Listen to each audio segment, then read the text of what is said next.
തൊട്ട് പുറകെ ഇരിക്കുന്ന ആൾ ഇരിക്കുന്നത് താങ്കൾ തന്നെയാണോ അത്? അതെ, അത് എൻ്റെ ഒരു സുഹൃത്ത് ഫ്രാൻസ്. അതൊന്ന് എടുക്കാൻ പറ്റുമോ? സ്വർണ്ണമാണോ ഇതും കിടക്കുന്നത്? ഒരു ചെറിയ സ്വർണ്ണമാല, അത്രേ ഉള്ളൂ. സ്വർണ്ണമാല തന്നെ. ചുമ്മാ ഒരാള് അദ്ദേഹത്തിന് സ്വർണത്തിലോട് ഭ്രമമുണ്ട്. അതെല്ലാം ഗിഫ്റ്റുകളാണ് കിട്ടിയിരിക്കുന്നത്. ഇദ്ദേഹത്തിനും കൊടുത്തു ഒരു സ്വർണ്ണമാല അല്ലേ? കണ്ടോളൂ, ഇത് കൊള്ളാം. ഇതാരാ ചെയ്തെന്ന്? ഇതൊരു ഫ്രാൻസുകാരൻ ചെയ്തതാ. ഫ്രാൻസ് അല്ലേ? അദ്ദേഹം എന്നെ കാണാനായിട്ട് ദുബൈയിൽ വെച്ച് ഫ്രാൻസിലോ? ദുബൈയിൽ വെച്ച് കണ്ടപ്പോ അവിടെ വെച്ചിട്ട് എൻ്റെ ഒരു സുഹൃത്ത് ഉണ്ണി എന്ന് പറയുന്ന ഒരാളുടെ നിർദ്ദേശാനുസരണം പുള്ളി ചെയ്തതായിരുന്നു. വളരെ ഗംഭീരമായിട്ടാണ് പുള്ളി ചെയ്തത്. അടിപൊളിയായിട്ട് ചെയ്തിട്ടുണ്ട്, സൂപ്പറായിട്ട് ചെയ്തിട്ടുണ്ട്. പുള്ളി എൻ്റെ കൊച്ചു വരലാവരെ മോതിരിട്ടുണ്ട്. പിന്നെ അതുപോലെ വേറൊരു കാര്യം പറയാനുള്ളത്, ഈ റീൽസ് ചെയ്യുന്ന തന്ത്രിമാരെ കണ്ടിട്ടില്ല. ഫുള്ള് അറബി പാട്ട്, മാപ്പിള പാട്ടുകൾ എല്ലാം ചെയ്യുന്നത്. അതുമായിട്ടുണ്ടായ ബന്ധം എന്ന് പറയുന്നത് ഒരു അഭേദ്യമായ ബന്ധമാണ്. കാര്യം എന്ന് പറഞ്ഞാൽ അന്ന് എന്നോട് പഠിച്ചിരുന്ന ഒട്ടുമിക്ക സുഹൃത്തുക്കളും മുസ്ലിം സുഹൃത്തുക്കളായിരുന്നു. കൊട്ടാരക്കര സ്ട്രീറ്റിലെ സുനിൽ, അനീഷ്, പിന്നെ അങ്ങനെ പറയുന്ന ഷമീന, ഇങ്ങനെയൊക്കെ പറയുന്ന കുറേ സുഹൃത്തുക്കളുണ്ടായിരുന്നു.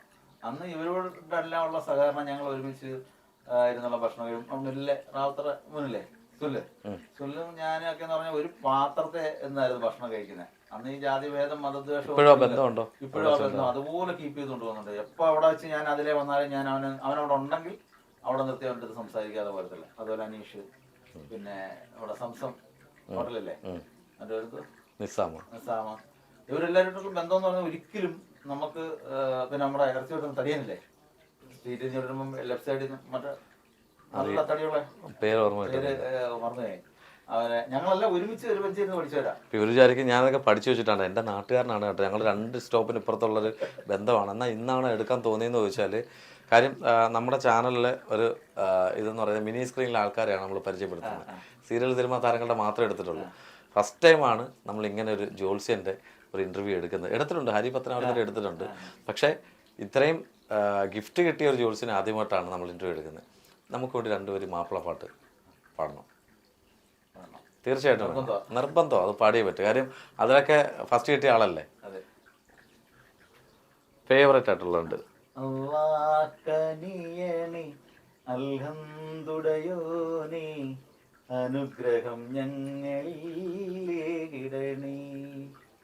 വേറെ ഏതെങ്കിലും കൂടെ സംഗൃതവും വരെയൊക്കെ അറിയാമോ? സംഗൃത പമകരി തങ്കത്തുങ്കീട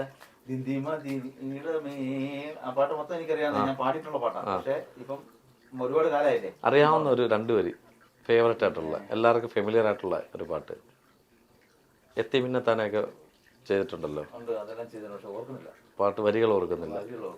പക്ഷെ കുറെ എനിക്കൊന്ന് അദ്ദേഹത്തിന്റെ ഇൻസ്റ്റയിൽ കയറി കഴിഞ്ഞാൽ ഫുള്ള് എല്ലാം പാട്ട് മാത്രമേ.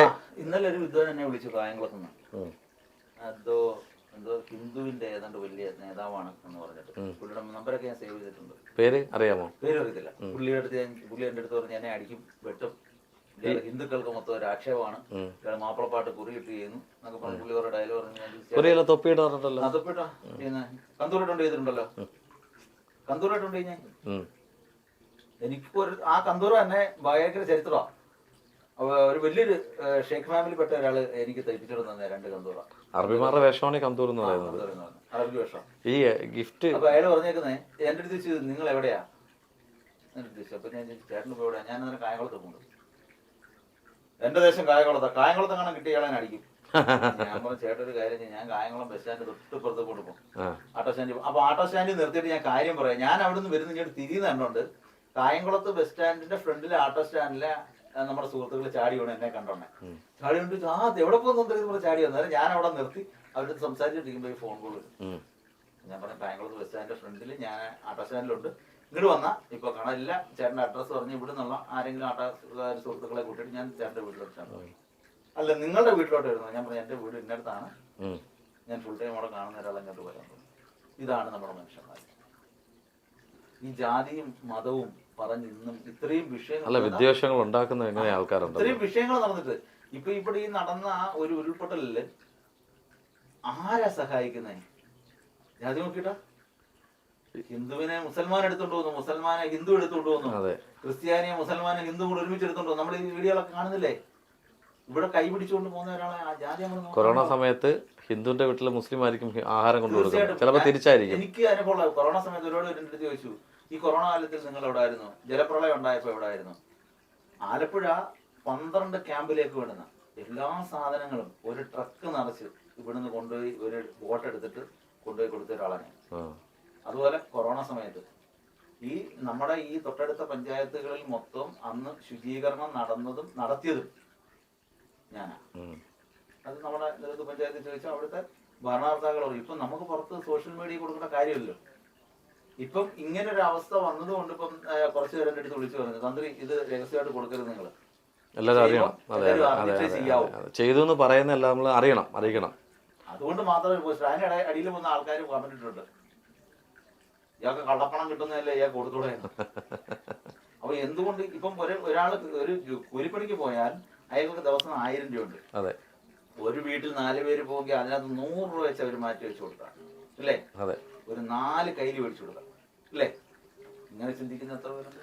കുറവാണ്, ചുരുക്കമാണ്. വിമർശിക്കാൻ എളുപ്പമാണ്. ഇപ്പൊ ഇദ്ദേഹം തന്നെ എത്രയോ വർഷമായിട്ട് തന്നെ അറിയാം. കുട്ടിക്കാലം മുതൽ അനീഷിനെ എനിക്കറിയാം, ആ അനീഷിന് എന്നെ അറിയാം അല്ലേ? അറിയാം. ആ ഒരു ബന്ധം അന്നും ഇന്നും ഇല്ലേ? തീർച്ചയായിട്ടും ഉണ്ട്. ഇടയ്ക്ക് എങ്കിലും ഒരു മെസ്സേജ് അയക്കാറുണ്ട് ഇദ്ദേഹം, എവിടെയാ, എന്താ വിശേഷം, നാട്ടിലുണ്ടോ? അപ്പൊ ഞാനും തിരിച്ച് മെസ്സേജ് അങ്ങോട്ട് അയക്കാം. എപ്പോഴെങ്കിലും ഉള്ളത് ഒരു 4-5 മാസം കൂടുന്ന സമയങ്ങളിൽ മാത്രമേ ഉള്ളൂ, അല്ലെങ്കിൽ ഒരു വർഷം കൂടുമ്പോൾ.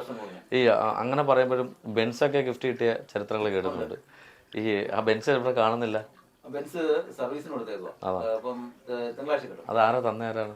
അതൊരു വിശാല മനസ്കനായ ഒരാളാണ്, അങ്ങനെ ആളെ പറയാൻ പറ്റത്തില്ല. അല്ല, അതും എനിക്കൊന്ന് അറബി മലയാളിയാണോ? അപ്പൊ അദ്ദേഹത്തിന്റെ ഒരു സംഘം നടക്കാതിരുന്നു. അപ്പൊ ഇവിടെ എന്നെ പുള്ളി കാണാൻ വന്ന സമയത്ത് എൻ്റെ അടുത്ത് പറഞ്ഞു, തന്ത്രി എന്റെ ഈ സംഗതി നടത്തിക്കൊള്ളാം. ഞാൻ വന്ന ബെൻസ് ഇദ്ദേഹത്തിന്, അദ്ദേഹം ബെൻസ് വന്നതെന്ന് എനിക്കറിയത്തില്ലേ, ഇദ്ദേഹത്തിന്. ഞാൻ പറഞ്ഞു ബെൻസിന് വേണ്ടിയിട്ടല്ല, നിങ്ങളുടെ ഈ കാര്യം ഞാൻ നടത്തത്തില്ല എന്ന് പറഞ്ഞു. 11 ദിവസം പുള്ളിയുടെ കാര്യം നടന്നു. പുള്ളി ബെൻസോടെ കൊണ്ടുവന്നിട്ട് താക്കോൽ തന്നിട്ടില്ലേ? പേര് മാറിയത് ഈ അടുത്ത സമയത്താണ്. ഇല്ല, അതൊക്കെ കണ്ടിട്ടുണ്ട്. പക്ഷേ താങ്കളുടെ വളർച്ചയിൽ ഭയങ്കര സന്തോഷമുണ്ട്. എങ്കിലും നമ്മുടെ പ്രേക്ഷകരോട് ആ ഏതെങ്കിലും ഒരു പ്രവചനം എടുത്തു പറയണമെങ്കിൽ ഏതായിരിക്കും ഒന്നുകൂടെ റിപ്പീറ്റ് ചെയ്യാൻ പോകുന്നത്? ശരിക്കും നമ്മൾ ഒരുപാട് കാര്യങ്ങൾ 2023 പറഞ്ഞിട്ടുണ്ടെങ്കിലും നമ്മൾ ഇനി ചിന്തിക്കേണ്ട ഒരു കാര്യം, നമ്മൾ മനുഷ്യനെ പരസ്പരം സ്നേഹിക്കാൻ പഠിച്ചു. ഇതൊരു പ്രവചനമായിട്ട് തന്നെ കൂട്ടുക. ഇനി വരാൻ പോകുന്ന വിപത്തുക്കൾ എന്ന് പറയുന്നത് പരസ്പരം വിദ്വേഷവും, മതമായാലും വ്യക്തികളായാലും, ഇപ്പൊ ഞാൻ തന്നെ പറഞ്ഞില്ല നിസ്സാര അനുഭവം, അതുപോലെ മാനസിക വെറി പൂണ്ട മനുഷ്യനായി മാറും. അത് നമ്മുടെ ഭക്ഷണത്തിന്റെ ആയിരിക്കും, ഇല്ലെങ്കിൽ നമ്മൾ വളർന്നിരുന്ന ചുറ്റുപാടുകളായിരിക്കും. ഇതൊക്കെ ആയിരിക്കും ഇനി വരാൻ പോകുന്ന വിപത്തുക്കൾ അല്ലേ? നമ്മളിപ്പോ കണ്ടുവരുന്നില്ലേ? ഓരോരുത്തരും ജാതി പറഞ്ഞാൽ പരിചയപ്പെടണം. ഞാനിപ്പോ എടുത്തു പറഞ്ഞു, കഴിഞ്ഞൊരു വീഡിയോയിൽ ഞാൻ പറഞ്ഞിട്ടുണ്ട്, എല്ലാവർക്കും സംശയം ഞാൻ നമ്പൂരിച്ചനാണോ ബ്രാഹ്മണനാണോ. ബ്രാഹ്മണൻ എന്താണെന്നുള്ളത് വളരെ വ്യക്തമായിട്ട് പറഞ്ഞു. ഞാനൊരു ഈഴവൻ, SNDP-കാരനാണ്. അതുകൊണ്ട് ഇവിടെ ശ്രീനാരായണ ഫോട്ടോ വെച്ചേക്കുന്നു, എനിക്ക് ഒക്കത്തില്ലല്ലോ.